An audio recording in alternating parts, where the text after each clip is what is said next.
Ada yang bilang anak yang dikasih makan harta haram itu perilakunya jadi negatif kayak gini. Bener nggak sih, Bang? Oh, itu bahaya banget.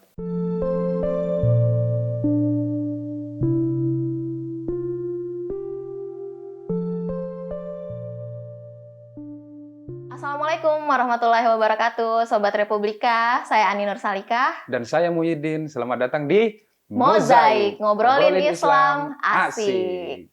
Nah, kita ketemu lagi nih, Din, sama Iya, Mbak Bang Ani. Erdi Nasrul, redaktur Khazanah Republika.co.id. Assalamualaikum, Bang Erdi. Waalaikumsalam warahmatullahi wabarakatuh. Sehat ya? Alhamdulillah. Alhamdulillah. Aman ya?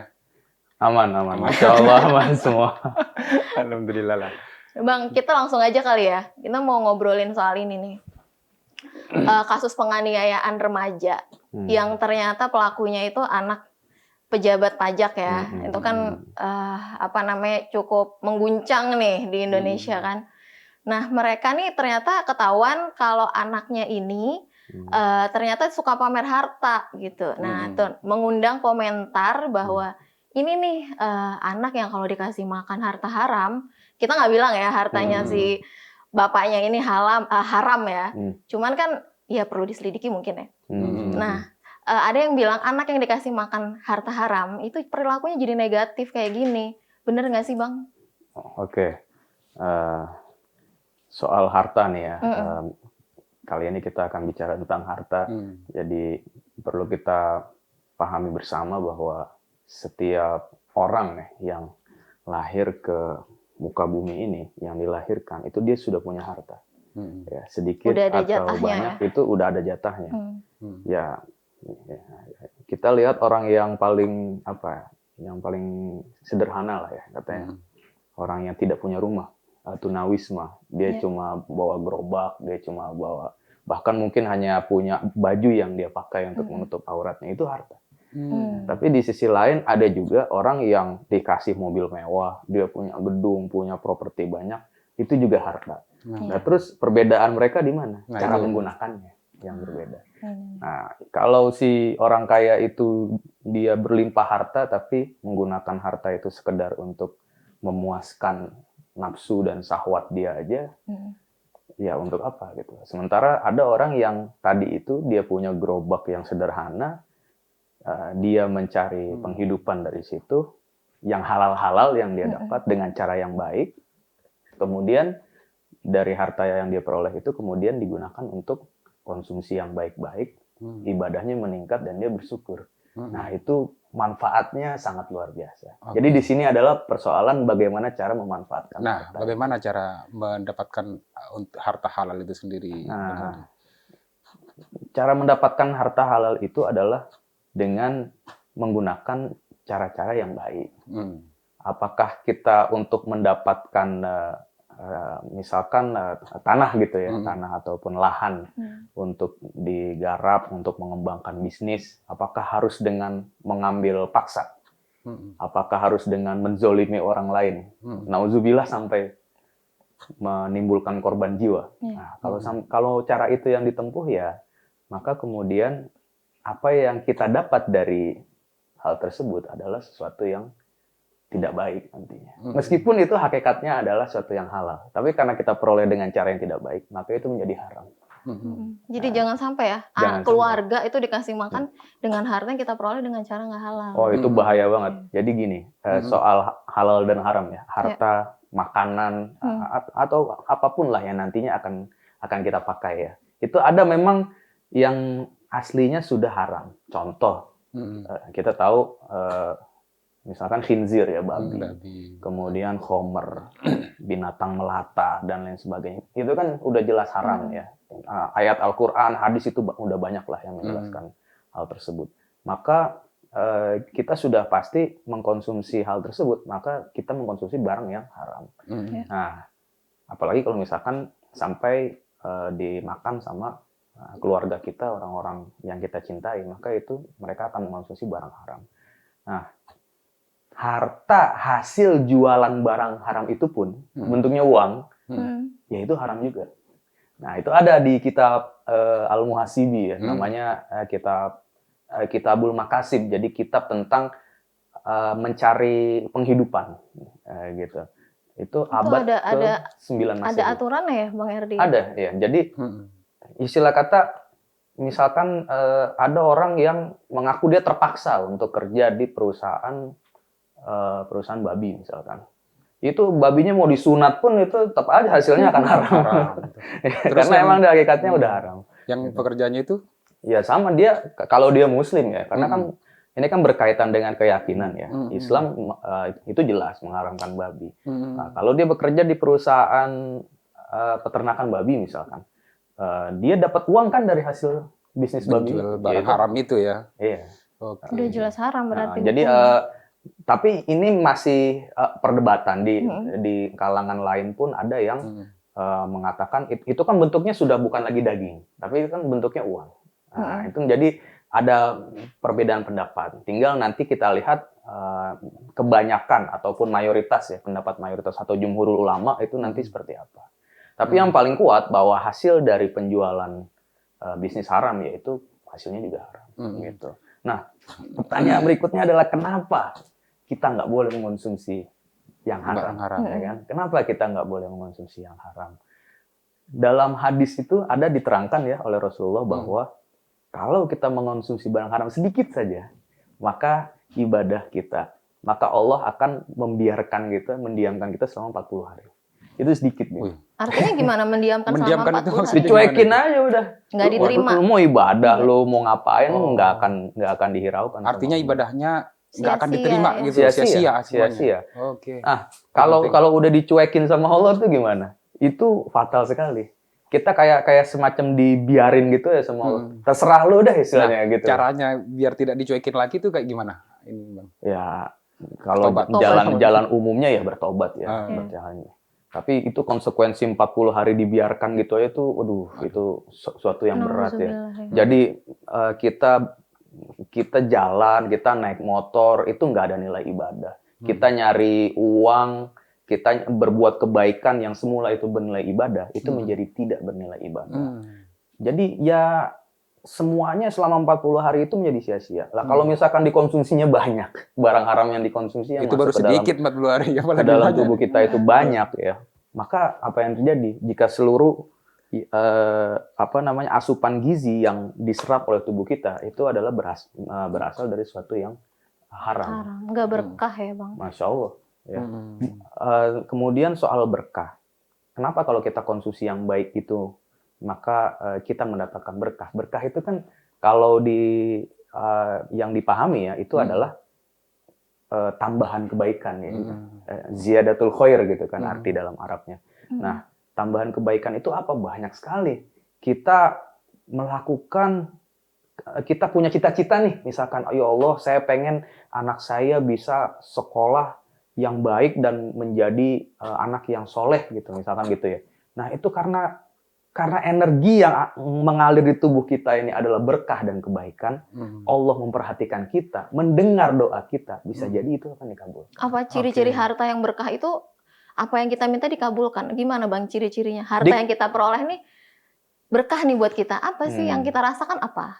Atau apa yang bisa kita alhamdulillah harta yang aku peroleh ini berkah gitu buat aku tuh gimana? Yang sederhananya begini, ketika kita mengonsumsi harta tersebut, menikmati harta tersebut, kita merasakan ketenangan atau tidak? Ketenangan batin ya. Jadi ini soal rasa ya, Din. Zaukul batin. Dan ini Bang, kalau misalnya harta yang nggak berkah tuh biasanya gitu ya, kalau saya rasakan sendiri, itu cepat habisnya. Langsung habis biasanya kan. Nggak kerasa ya, dilewat doang. Kok cepat habis, nggak berkah berarti. Gitu kan. Jadi gitu. Jadi mungkin salah satu ininya itu lah Bang ya. Jadi berkah dan tidaknya itu, ini harta kita bermanfaat nggak buat kita dan ini gitu. Kadang-kadang lenyap gitu aja. Gitu nggak Bang? Ya, ketika kita menikmati itu, ketika kita mengonsumsi harta tersebut, makanan tersebut, apakah hati kita menjadi tenang yang pertama. Kemudian setelah kita menikmati itu, apakah kemudian kita semakin termotivasi untuk beribadah kepada Allah? Nah, itu juga menjadi pertanyaan. Kalau setelah menikmati itu, kita malah syahwat kita semakin besar ya. Misalkan kok kita semakin sering menggunjing orang, kok semakin sering hasad sama kebaikan orang lain. Nggak ada puasnya. Nggak ada puasnya, gitu kan. Kita udah dikasih sesuatu yang sangat nikmat ya dibanding orang lain yang hidupnya mungkin tidak seperti kita. Tapi kok kita tidak bersyukur. Nah, itu ada tanda-tanda. Ada apa? Ini Bang, ada nggak contoh-contoh misalnya tokoh-tokoh terdahulu yang misalnya dia punya harta gitu, tapi mempergunakannya dengan baik, atau orang yang tidak punya harta tapi dia tetap bersyukur gitu, ada nggak? Ya kita tahu dulu di Mesir ada Korun ya, wah itu hartanya mau dihitung berapa banyak gini, luar biasa. Itu. Kuncinya aja itu katanya Bang, harus dipikul beberapa orang. Masya Allah. Dan emas gitu saking banyaknya hartanya. Jadi saking banyaknya harta itu luar biasa, sampai menyusahkan orang lain gitu ya. Tapi itu apakah membawa berkah buat dirinya dan juga buat orang lain? Tapi boleh nggak Bang, kita sebagai Muslim gitu ya, berdoa minta harta sama Allah? Boleh, boleh. Cuman apa iya hidup itu harus selalu tentang harta, kan enggak kan? Materi gitu ya? Materi itu oke, kita perlu, tapi bukan segalanya. Materi itu adalah, atau harta itu adalah wasilah kita untuk beribadah kepada Allah. Harta itu kan penting ya. Justru umat Muslim sebenarnya harus mencari harta yang banyak supaya apa? Supaya bisa beribadah, berbagi lebih banyak. Berbagi lebih banyak. Nah itu yang penting. Bila perlu ya kita tantang. Ketika misalkan nih dapat rezeki, katakan misalkan nominalnya 1 juta. Nah, berapa kita berani untuk berbagi kepada orang lain? Nah, misalkan kita udah tahu nih bahwa ukuran kita dari uang 1 juta itu 200.000. Tapi kita ambil misalkan 400.000, sisanya disedekahkan, itu luar biasa. Mungkin yang 200.000-nya lebihnya tadi itu ditabung misalkan. Tapi dari uang 1 juta yang kita bagi cuma 50.000, itu bagaimana? Boleh nggak? Ya boleh saja sih gitu. Itu kan pilihan ya. Bahkan ada orang yang dikasih uang misalkan 10 juta, kebutuhan dia hanya 200.000. Sisanya masih banyak tuh. Sisanya masih banyak, tapi sisanya itu diberikan kepada orang lain. Tapi ini Bang yang lagi menarik menurut gue. Itu kita oke lah, setelah kita berdoa harta gitu kan diberikan oleh Allah. Dan itu amanah kan dari Allah. Amanah dari Allah. Oke, misalnya sekarang saya tidak punya harta nih kan. Ketika punya harta itu banyak ujiannya gitu. Jelas. Nah, itu apa aja ujian-ujian orang berharta itu? Orang yang pajak misalnya kan, yang ini orang pejabat pajak atau apa, ini kan banyak godaan gitu kan. Cobaan itu misalkan nih, cobaannya itu menjadi cinta dunia. Menjadi cinta sama harta. Ini kan punya saya. Saya mau menikmati ini. Sah-sah saja sih. Cuman mau berapa lama seperti itu. Padahal harta kan bukan dari manusia usaha dia sendiri ya Bang. Dari Allah juga kan. Dari Allah. Dia mendapatkan itu juga ada bantuan orang lain. Itu menunjukkan bahwa harta itu bukan punya segelintir orang, tapi di situ ada haknya banyak orang di balik harta itu. Berbagi saja gitu. Islam itu kan mengajarkan berbagi kan. Bagaimana ketika memberikan sebagian harta, maka akan mendapatkan banyak sekali kebaikan ya.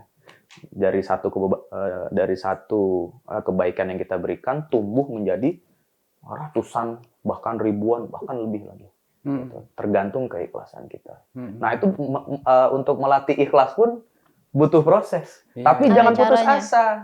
Jangan baru sedekah sekali pengen dapat pahala atau timbal balik yang lebih. Udah, namanya sedekah, udah sedekahkan harta itu. Habis itu tahan diri, jangan pernah menyebut apa yang pernah kita sedekahkan. Latih kayak gitu, 1 kali, 2 kali, 3 kali. Nanti lama-lama sudah mulai terbiasa, sedekah itu akan enak. Dan insya Allah harta kita berkah Bang ya. Insya Allah berkah. Berdoa kepada Allah. Misalkan pengen minta rumah, kemudian dikasih sama Allah rumah tua. Terus protes. Iya sih, ya Allah, saya minta rumah, tapi bukan rumah yang kayak gini juga kali. Itu gimana coba? Padahal udah dikasih rumah ya. Jangan dulu kepada Allah deh, kepada sesama manusia nih. Misalkan, ya saya minta nih misalnya kepada Ani nih, Ani memberikan saya sesuatu seperti yang saya minta, meskipun mungkin standarnya berbeda. Tapi saya protes, boleh dong saya mintanya yang ini. Itu gimana perasaan Ani? Iya. Nah, Gondok ya. apalagi kalau sama Allah, gitu aja. Dan tapi jadi orang kaya itu berarti memang harus berat kuat ya, iman dong ya. Iya. Ini Ada iya. ujiannya masing-masing sebenarnya. ada ujiannya. Iya. Jadi kalau yang harus kita sadarin, ketika melihat orang yang hartanya lebih dari kita, bukan berarti kita ingin memiliki harta seperti mereka, tapi bagaimana caranya supaya kita bisa berbuat kebaikan yang lebih banyak dari mereka. Nah, Berarti itu. jangan membanding-bandingkan diri sama orang. Karena ujiannya beda-beda. Betul. Dan itu udah banyak banget contoh sahabat-sahabat Nabi Masya Allah, banyak yang sekali. kaya raya, cuma beliau nggak berbagi dengan ininya, gitu, nggak memperkaya diri gitu. Betul. Gitu. Kayak yang kita sering kita dengar kan, Khalifah Umar ya, jalan di tengah malam memberikan itu bantuan. panutan teladan ya. Jadi Din, Bang Erdi, ternyata sangat penting ya kita punya harta yang halal. Gitu. Harta yang kita peroleh dengan cara yang halal gitu, yang benar gitu, supaya berkah ya Bang. Kita bisa berbagi sama orang juga berkah, jadi kebaikannya buat kita sendiri ya. Jadi ya ini sahabat-sahabat Republika penting banget ya apa yang disampaikan pesan-pesan dari abang kita ini, Abang Erdi, agar mungkin kita meskipun punya harta, kita juga bisa mempergunakannya dengan baik. Iya, gitu, insya Allah ya, Din. Bang. Ya, oke sahabat Republika, ini mungkin episode yang sangat menarik sekali. Mudah-mudahan bermanfaat Mbak Ani ya. Mudah-mudahan insya Allah ya bermanfaat buat kita semua, Sobat Republika. Oke, kita ketemu lagi di podcast Mozaik berikutnya. Wassalamualaikum warahmatullahi wabarakatuh.